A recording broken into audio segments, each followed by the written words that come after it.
lot of men these days aren't acting like men. Like the guys my age don't You're they absolutely don't right. act like men. It's true. So it's hard for me to fall into my feminine self. They all have to fall into it. They all have to step into it. It's like, why do you have to exit your current state, which is acting like a man, to fall into or step into femininity? Modern women are refusing to be feminine, from Rich Cooper clips. Would you call yourself a feminist, Samantha?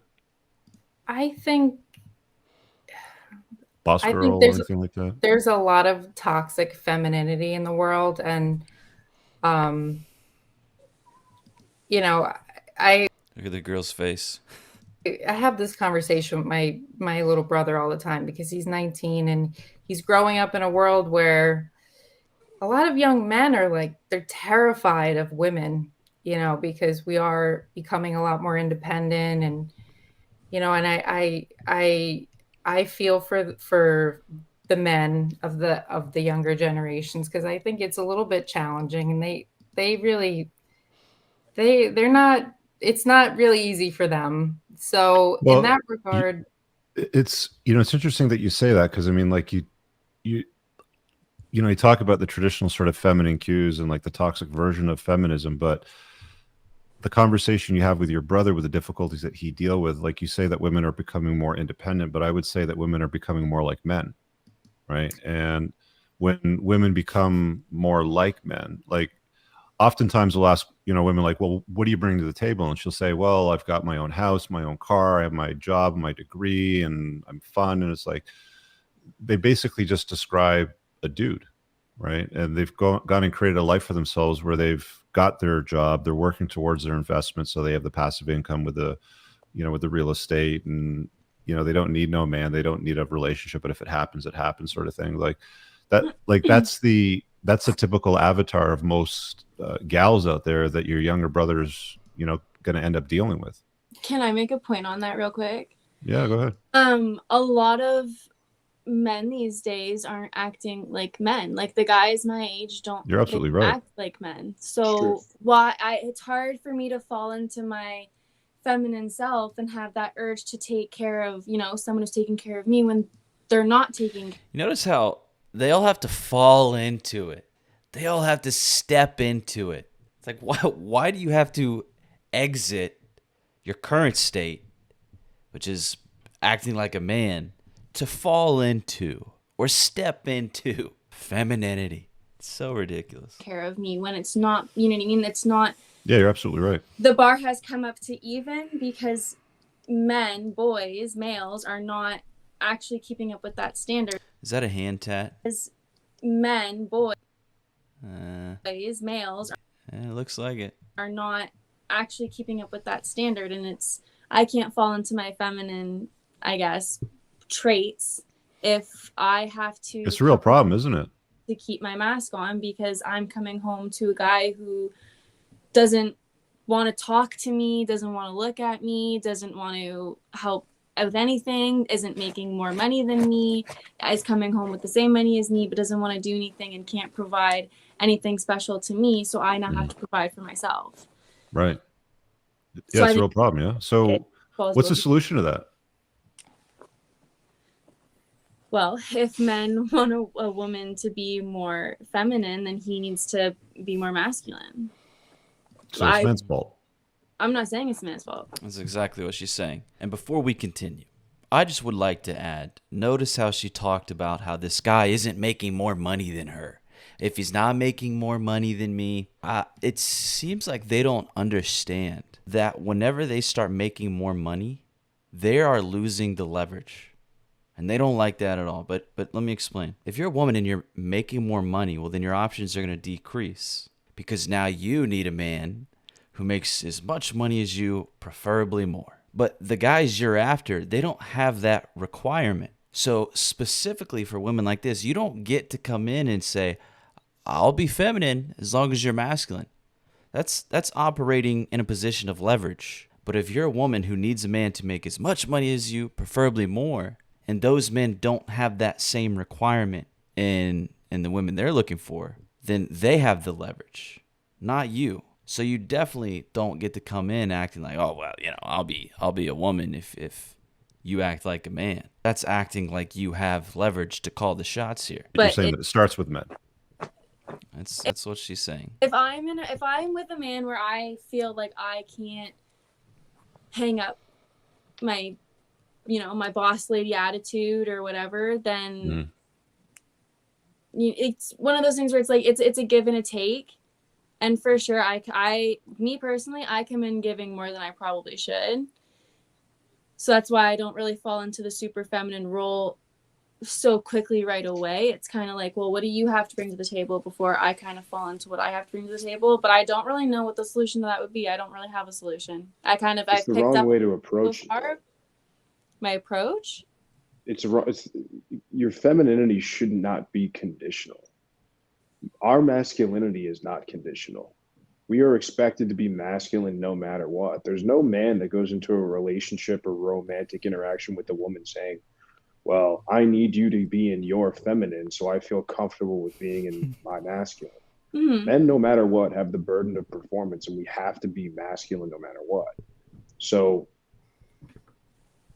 a man who is really worth his salt is not going to jump through a bunch of hoops and have to prove all of these things.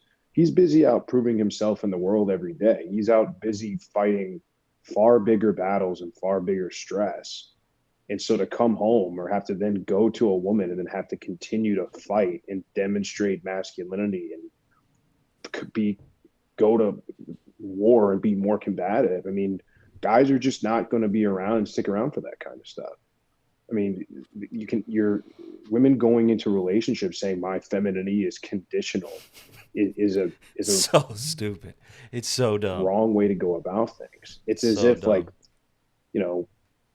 guys want to wear dresses on Saturday nights, but it's up to you to make him masculine, right?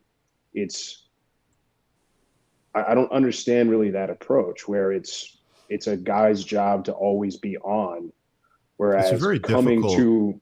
into an interaction with your feminine side prevailing versus guarding that and gatekeeping that. Yeah, it's a very difficult conversation and problem to solve, and I don't know that there's any way to solve it in like a 2-hour show or an hour and a half show. But it's like, you have women who their entire, like, Kenzie, you're how old? 23? Yeah. And like your dating strategy is not going to lean in completely. I want him to chase me a little bit, but there's like a lead horse that I want, but I also want to run a crane company and get my degree in this. And So here's the thing. I want to step into her shoes and women like her and think about why they say this stuff. And they say, I'll be feminine so long as this guy's super masculine. And what I actually think it's not that their behavior is going to change. It's that by comparison, they don't seem as masculine. So they want these really, really masculine dudes, almost unrealistically, so that by comparison, they don't seem as manly. It's not that I think they will actually change, right? I don't think so, because you really can't. They really can't, because it's not who they are. If you actually think about it, and I remember growing up, and I have a sister, and I would watch movies with her, and these movies would always portray these young women. Like I remember this one movie. It was called She's the Man, and it's this woman who's like a soccer player. But I remember what was happening in the movie is that this young girl's mom was trying to get her to conform to the traditional woman, to wear dresses, dress modestly, wear heels, like the color pink. Like she was trying to get her daughter to conform to the stereotypical type of, woman. And the whole movie was based around her rejecting that and saying, no, I want to be more like a boy. I want to reject that. I don't want to wear that dress. I want to wear this. I don't want to wear those heels. I want to wear these shoes. I don't want to do that. I want to play on the boys' soccer team to prove we're just as good as them. And that's like a early 2000s movie. And women like these two girls here in the bottom right, and probably Samantha, they've been watching movies like this for so long, instilling this programming and propaganda into them so strongly that they can't just change. They're not just going to change all of a sudden when they get this just, let's say, uber masculine dude. It's not that they're going to change. I think it's actually, by comparison, they won't come off as manly. So I'm trying to step into their shoes and see where they're coming from. What is this mindset? Because, men, we obviously don't have that.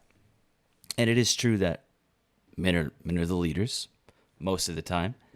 And so, yeah, a lot of times the burden of performance, the onus, it is on us in a way. But the thing is, like, a dude who actually is, a man, he's not going to want to go to battle with his girlfriend and then finally I've done enough. Now she's stepping into her feminine. No, these men are just going to, hopefully and ideally, right, they would just pursue women who are naturally behaving like women, although those are far and few between because they're very rare. And yeah, a lot of women like this have been raised through the propaganda inside of movies and whatnot. But like I said earlier, it's especially ridiculous for a lot of these women to say, okay, I'll be feminine if you're super duper duper masculine, especially when these women, they don't have the leverage anymore because they only want a small percentage of men. But then all women want these men, so they especially don't get to come in acting like you do this and I'll do this, right? And in a perfect world, nobody would have to do that. Men would be men, women would be women. We would come together and have great relationships, and there would be no confusion. But conversations like this, it's pretty crazy because it makes you realize how far we've come in lunacy, because these are fundamental things. And it's like we're having to have these back and forths, like, no, you be feminine, I'll be masculine. No, when really it's not men saying you be feminine, I'll be masculine. It's I'm always behaving like a man because that's how I was born and raised. And I think because Rich Cooper, he's got a quote here, it's men are told to do what's best and women are told to do what's best for them. Well, men have always been told, right? You need to do the right thing. You need to do what's best. You need to take accountability. You need to be a man up, do all these things. But women are just told, yeah, do whatever, do what's best for you. So it's only the females who think it's okay to be conditionally what you're supposed to be. And I can cook, but I'm not necessarily going to do that. I'd rather get some Pillsbury cookies or something.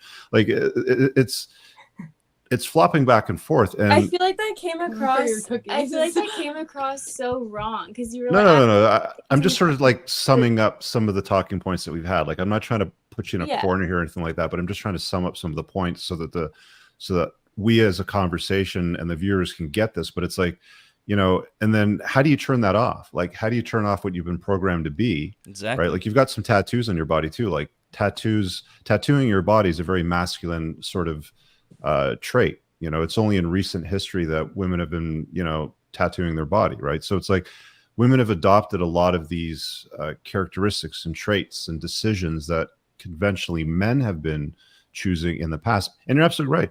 Most guys today are pussies, right? Like they don't know how to change a tire. I see a lot of dudes walking around with female breast tissue. Dope-de-dope. I am curious, is that true though? It might be true. Do most men these days not know how to change a tire? I don't know if that's true. I think it might be, but I also think, well, that's a pretty basic task most men probably know how to do. Maybe not the younger ones because most of them are being raised by single mothers, right? How far back can we go to pinpoint this problem here? Dope, and they think it's totally fine. It's like, dude, like you're 18 years old. Why do you look like this? Right? Like get it together. Yeah. Mm-hmm. Right. And then we've got Samantha over here who's like, yeah, I'm real happy with what I do. I love my job. I love to travel. I like acquiring real estate, but nobody's ever going to get away from the fact that men and women are better together than they are generally apart. What's interesting is telling men to behave more like men is not going to be met with as much friction as telling women to be more like women. I genuinely believe that. They're going to be less accountable. They're going to point the finger at someone else. We see it all the time when we talk about this stuff. Yeah, this whole I'll be feminine if you be masculine. It's tiring. And I know there's plenty of men out here who have dated women like this and been burned by women like this. And there's a lot of men who have just chosen to completely avoid women because of it. But, being alone isn't for everybody. Some people are cool with it, and that's fine. But for those of you who are still dating, right, and still seeing women, I've said it in a couple past videos, but I'm putting together a place where guys can go to learn how they can really dial in on building genuine desire, satisfying hypergamy, all this stuff. Basically, I want to take a bunch of information that you would have to get from a ton of different other creators and books and courses and places, and I want to put it all in one place that is affordable, very organized and laid out, and it's going to save you guys time, money, for sure. And I'm actually getting really excited about it because I really believe that it's going to be a great place for people to go where they can get all this information neatly laid out, organized, structured, so that they can understand it and give them answers to all the questions they may have. But again, I know some of you guys aren't even interested in dating women right now. But what I also know is a lot of men have tried MGTOW, and maybe they do it temporarily just to kind of get their shit together. Totally understandable. We're going to go over that inside of the course as well. But a lot of men try MGTOW, and then they kind of realize, okay, I still want to see women. I don't want to be single forever. And before you get out there, you do want to have this level of red pill awareness. So in the description, there's a link. It's just like a wait list. You just put your email in there, and then I'll blast out an email to you guys when it comes out. It's going to be very affordable, maybe like $20 a month. Click the link in the description or the comments and sign up, put your email in there, and I'll let you know when it's released.